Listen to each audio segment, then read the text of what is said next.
Bienvenue sur RMC et RMC Découverte, 7h41. Anne Vigneault, bonjour. Oui, bonjour. Maire de Besançon. Anne Vigneault, vous êtes l'un des départements, le Doubs, concernés par ces nouvelles mesures, couvre-feu avancé à 18h. Y êtes-vous favorable ? Favorable. Moi, je suis favorable à toutes les mesures sanitaires à partir du moment où on arrive à juguler la situation. Le Doubs, c'est le 3e département qui est atteint pour l'instant. Et nous avons un hôpital qui est en tension. Les soignants sont extrêmement épuisés. Ils n'ont plus de perspective. Ils ont l'impression qu'ils n'en sortiront pas. Donc, il faut que tout le monde puisse effectivement participer. Après, est-ce que cette mesure est efficace ? La question est posée parce que jusqu'à présent, toutes les mesures qu'on nous a proposées, on n'en a jamais eu une évaluation réelle. Je vous sens qu'à moitié convaincue, Anne Vigneault. On vous consulte ou pas ? Est-ce qu'on vous écoute vraiment, les élus de terrain ? Alors, on a des rencontres, des réunions régulières avec le préfet. Je dois dire qu'on a un préfet qui est plutôt à l'écoute sur le département du Doubs et il essaye de participer justement à la recherche de solutions. Pour autant, il est dans son rôle, il retransmet une directive et en fait, on voit bien qu'on va aller de toute façon vers un couvre-feu à 18h. Oui, donc on vous consulte histoire de dire oui, le gouvernement a consulté et puis de toute façon, les décisions se prennent au-dessus, quoi.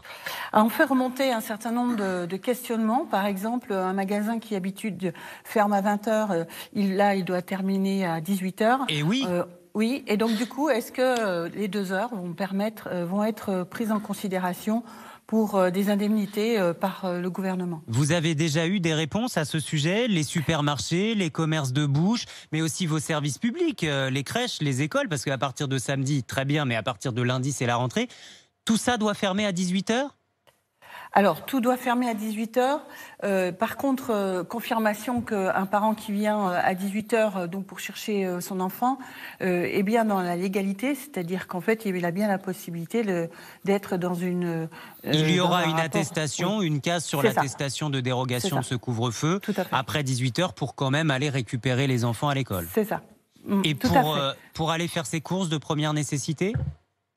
Alors non, parce que la volonté, c'est qu'il y ait le moins de brassage possible dans l'espace public, surtout que ça ne provoque pas une possibilité de se rencontrer, de discuter, de faire un apéro, etc. Et donc, tout ça, il va falloir le contrôler, Anne Vigneault. Aussi, tiens, Stanislas Godon sera avec nous dans un instant, le syndicat de police Alliance. Oui.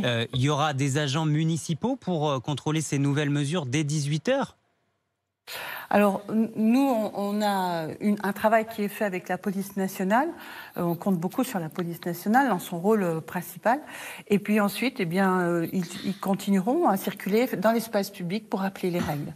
Bon, je vous pose une dernière question avant d'accueillir Stanislas Godon, Anne Vigneault. Cette nuit du réveillon, ce soir, à Besançon, vous êtes inquiète des débordements à prévoir ? Écoutez, on va traverser la ville avec le préfet, on va essayer d'envoyer un message, le préfet a envoyé un message assez ferme. Moi, je pense que les gens ont conscience de la crise sanitaire dans laquelle on est, de l'importance que ça pourrait avoir si on continuait dans cette situation, à respecter les règles. Donc voilà, j'espère que tout le monde sera raisonnable ce soir, malgré le plaisir que l'on a de vouloir partager. Eh bien, il faut trouver d'autres solutions. Et en tout cas, j'appelle bien sûr à la tranquillité, à la sérénité pour commencer une nouvelle année dans un autre contexte que celui qu'on aura vécu tout au long de l'année 2020. Dans un climat un peu plus serein, on espère. Voilà. Merci beaucoup, Anne Vigneault. Merci d'avoir été avec nous ce matin, maire de Besançon, en direct.